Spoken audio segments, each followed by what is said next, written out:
नमस्कार दोस्तों। आज हम आपके लिए लेकर आए हैं एक बेहद दिव्य, प्रेरणादायक और गर्भ संस्कारों से भरपूर कहानी। एक ऐसी कथा जिसे सुनकर आपके मन में शांति आएगी, सकारात्मकता भरेगी और गर्भ में पल रहे नन्हे शिशु तक भी शुभ संस्कार पहुंचेंगे। दोस्तों, बहुत समय पहले एक हरे भरे, शांत और पवित्र वन के बीच एक प्राचीन आश्रम था।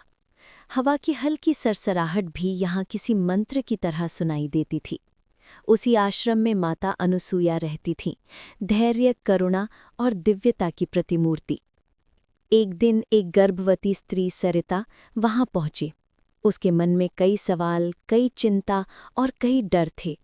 वो माता अनुसूया के चरणों में बैठ गई और कहने लगी, माताजी, मुझे समझ नहीं आ रहा कि मेरे बच्चे का भविष्य कैसा होगा। क्या वो साहसी बनेगा, धैर्यवान बनेगा? क्या वो महान बनेगा? माता अनुसूया ने एक शांत मुस्कान के साथ उसका हाथ थाम लिया। उन्होंने धीरे से कहा, माते, गर्भ में पल रहा जीवन वो ही बनता है जो भाव तुम अपने भीतर रखती हो। जितने सकारात्मक तुम्हारे विचार होंगे, उतना दिव्य होगा तुम्हारा बच्चा। अनुसूया ने सरिता को आश्रम के पीछे ले जाकर एक विशाल बरगद का वृक्ष दिखाया। वो वृक्ष तूफानों, आंधियों, तेज हवाओं, हर मुश्किल से लड़कर भी अडिग खड़ा था। माता अनुसूया बोली, देखो, धैर्य वो ही रख सकता है जिसकी जड़ें भीतर तक गहरी होती हैं। जैसे ये वृक्ष हर तूफान झेलकर भी शांत है। अपने भीतर यही स्थिरता रखोगी तो तुम्हारा बच्चा भी जीवन की कठिनाइयों में अडिग रहेगा। फिर दोनों सूर्यास्त देखने पहुंचे। सूरज धीरे धीरे आसमान को सुनहरी रोशनी में रंगते हुए क्षितिज में उतर रहा था। अनुसूया ने कहा, सूर्य हमें साहस सिखाता है। चाहे रात कितनी भी गहरी हो, वो हर सुबह फिर उदित होता है। यही सच्चा साहस है, अंधकार के बाद भी प्रकाश देना। उन्होंने सरिता से कहा कि प्रतिदिन अपने बच्चे से बात करो, उसे बताओ कि वो निडर है, बहादुर है, चुनौतियों को प्रकाश में बदलने वाला है।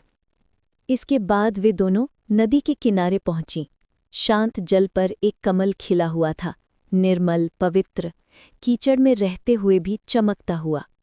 अनुसूया बोली, कमल सिखाता है कि परिस्थितियों से नहीं, अपने गुणों से महानता बनती है। तुम्हारा बच्चा भी कितना भी कठिन वातावरण हो, अपने सद्गुणों से चमकेगा।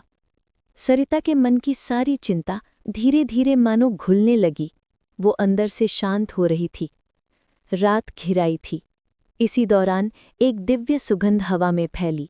पेड़ों के बीच से एक मधुर प्रकाश प्रकट हुआ। वनदेवी वहां प्रकट हुई, दिव्यता से भरी पवित्र प्रकाश में नहाई हुई।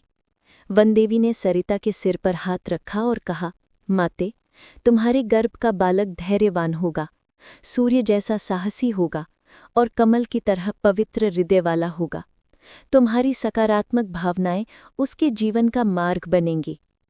सरिता की आंखों में अब विश्वास था, दिल में शांति थी और मन में एक दिव्य ऊर्जा थी।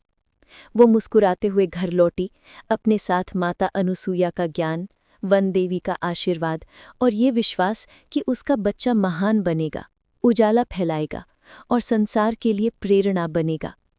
यदि आपको ये कहानी पसंद आई हो तो लाइक करें, कमेंट करें और फॉलो करना ना भूलें, ताकि आपको ऐसी ही और भी सुंदर, प्रेरणादायक और शांतिदायक कथाएं मिलती रहें। हमेशा याद रखिए, अच्छा सुनो, अच्छा सोचो, अच्छा महसूस करो। जो सुनते हैं वही हमारे मन और हमारे बच्चों के भविष्य को आकार देता है। धन्यवाद।